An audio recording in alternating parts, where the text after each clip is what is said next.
இது வரைக்கும் neck with, shoulder with, armhole depth இந்த மாதிரி ஒவ்வொன்றுக்கும் எத்தனை விதமான கால்குலேஷன்ஸ் இருக்குன்னு நம்ம பார்த்துப்போம். இனிமேல் நம்ம பார்க்க போறது சர்க்குலர் ஸ்கர்ட்.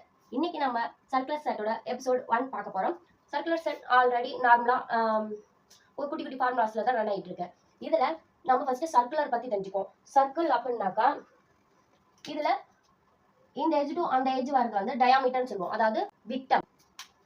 இதுல இந்த மிட் பாயிண்ட்ல இருந்து இந்த எஜ் வரைக்கும் வரது வந்து ரேடியஸ், அதாவது ஆரம். நமக்கு வந்து இந்த ரேடியஸ் தான் நமக்கு தேவைப்படும். ஏன்னா நாம வந்து கிளாத் இருக்கு இல்லைங்களா, கிளாத்தை ஃபோல்ட் பண்ணி இங்க இருந்து தான் இப்படி மார்க் பண்ணுவோம். ஸோ இந்த கால் பட்டம் தான் நம்மளோட கணக்கு. ஓபன் பண்ணும்போது நமக்கு ஃபுல் சர்க்கிளா வந்துடும். அப்போ இந்த ரேடியஸ் தெரிஞ்சது அப்படின்னாக்கா நம்ம வந்து ஈஸியா இந்த இடத்த கால்குலேட் பண்ணிக்கலாம். இது ஃபுல் சர்க்கிள்ங்கிறது வந்து ஸ்கர்ட்டோட லென்த்தோட நமக்கு சேர்ந்து வரும். இது வந்து ஸ்கர்ட் லென்த். உங்களுக்கு எவ்வளவு நீட்டமான ஸ்கர்ட் வேணுமோ அதுக்கேற்ற மாதிரி நீங்க இந்த லென்த் வந்து எடுத்துக்கலாம். இது வந்து நம்ம வேஸ்ட் மெஷர்மெண்ட் இருக்கு இல்லைங்களா, அதை யூஸ் பண்ணி நம்ம இந்த ரேடியஸ் கண்டுபிடிப்போம். நம்ம இடுப்போட வட்டத்துக்கு ஏற்ற மாதிரி நம்ம ரேடியஸ் கண்டுபிடிக்கிறது தான் சர்க்குலர் ஸ்கர்ட்டோட ஃபார்முலா. ஸோ அதை எப்படி நம்ம கண்டுபிடிக்கலாம் அப்படிங்கிறதுக்கு ஒரே ஒரு மெஷர்மெண்ட் இருந்தால் போதும். நம்மளோட வேஸ்ட் மெஷர்மெண்ட் இருக்கு இல்லைங்களா, வேஸ்ட் மெஷர்மெண்ட் இருந்தால் போதுமானது. தேவையான மெஷர்மெண்ட் வந்து வேஸ்ட் சர்க்கம்ஃபரன்ஸ்.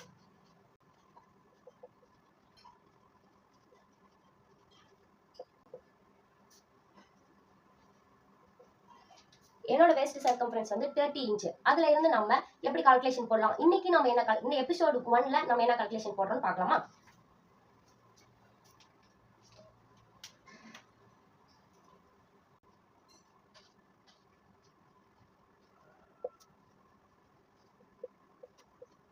இன்னைக்கு பார்க்க போறது circular skirt. Half circular skirt அப்படின்னாக்கா ஃபுல் வட்டமா இல்லாம அரை வட்டமா, ஃப்ரண்ட்டுக்கு பேக்குக்குன்னு சேர்த்து உங்களுக்கு அரை வட்டம்.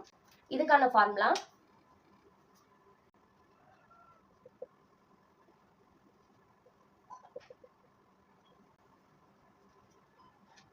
வேஸ்ட் ரவுண்ட 3.14 ஆல டிவைட் பண்ணுவோம். அவ்வளவுதான், சிம்பிளா முடிஞ்சிடும். இந்த ரேடியஸை கண்டுபிடிக்கிறதுக்கு வேஸ்ட் ரவுண்ட 3.14 ஆல டிவைட் பண்ணோம்னா நமக்கு சிம்பிளா ஆன்சர் கிடைக்கும். என்னோட மெஷர்மெண்ட் 30 இன்ச்.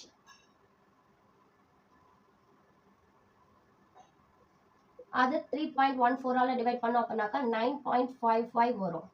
நீங்க 10 கூட எடுத்துக்கலாம். ஸோ இந்த இடத்துல இருந்து 9.55 மார்க் பண்ணிட்டு வந்தீங்கன்னாக்கா இந்த ஒரு சர்க்கிள் உங்களுக்கு கிடைச்சிடும். ஸ்கர்ட்டோட லென்த் என்னவோ அதை எடுத்து ஒரு சர்க்கிள் பண்ணீங்கன்னா உங்களுக்கான ஆஃப் சர்க்கிள் ஸ்கர்ட் பேட்டர்ன் டக்குன்னு ரெடி ஆயிடும். இதே போல இன்னும் சர்க்குலர் ஸ்கர்ட்ல என்னென்ன டைப்ஸ் இருக்கு, அது எப்படிலாம் நம்ம கால்குலேட் பண்ணுவோம். இந்த ஃபார்மாஸ் முடிஞ்சதுக்கு அப்புறமா அதுக்கு ஃபேப்ரிக் கால்குலேஷன் தனியா இருக்கு, அது எப்படி நம்ம போடுவோம், அது எப்படிங்கிறது எல்லாமே தெரிஞ்சுக்கிறதுக்கு நீங்க நெக்ஸ்ட் நம்ம அப்டேட் தெரிஞ்சுக்கிறதுக்கும் நம்ம பேஜ் சேனலை சப்ஸ்கிரைப் பண்ணிக்கோங்க. இந்த கால்குலேஷனை வச்சு 30 இன்ச் வேஸ்ட் ரவுண்ட் 30 இன்ச்சுக்கு பதிலாக வெவ்வேறு மெஷர்மெண்ட் இருந்தால் அதுக்கு எப்படி இருக்குங்கிற ஒரு டேபிள் நான் கொடுத்துறேன், நீங்க ஈஸியா ஃபாலோ பண்ணிக்கோங்க.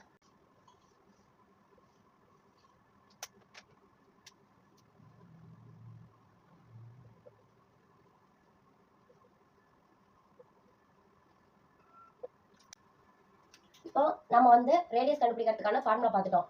என்னோட மெஷர்மெண்ட் 30 3/14 ஆல டிவைட் பண்ணோம் 9.55 வந்தது. இப்போ வெவ்வேறு வேஸ்ட் ரவுண்ட் இருக்கிற எங்களுக்கு என்னென்ன ஆன்சர் ரேடியஸ் என்ன வருங்கிறத வந்து குட்டி டேபிளா சொல்லிடுறேன். நீங்க கால்குலேஷன் போயிட்டு இல்லாம இதை நீங்க ஸ்கிரீன்ஷாட் எடுத்து வச்சுக்கிட்டீங்க அப்படின்னாவே நீங்க ஈஸியா பேட்டர்ன் போட்டுடலாம். ஸோ 24, 28, 30 ஆல்ரெடி இருக்கு, 32, 36 இதுக்கெல்லாம் ஆஃப் சர்க்கிள் ரேடியஸ் என்ன வருங்கிறத நான் உங்களுக்கு கால்குலேட் பண்ணி நான் சொல்லிடுறேன். நீங்க இதை ஸ்கிரீன்ஷாட் எடுத்து வச்சுக்கிட்டீங்கன்னா உங்களுக்கான கஸ்டமரோ இல்ல உங்களோட சைஸ் என்னவோ அதை டக்குன்னு பார்த்ததும் நீங்க பேட்டர்னுக்கு போயிடலாம். கால்குலேஷன் வந்து போட்டுட்டு இருக்க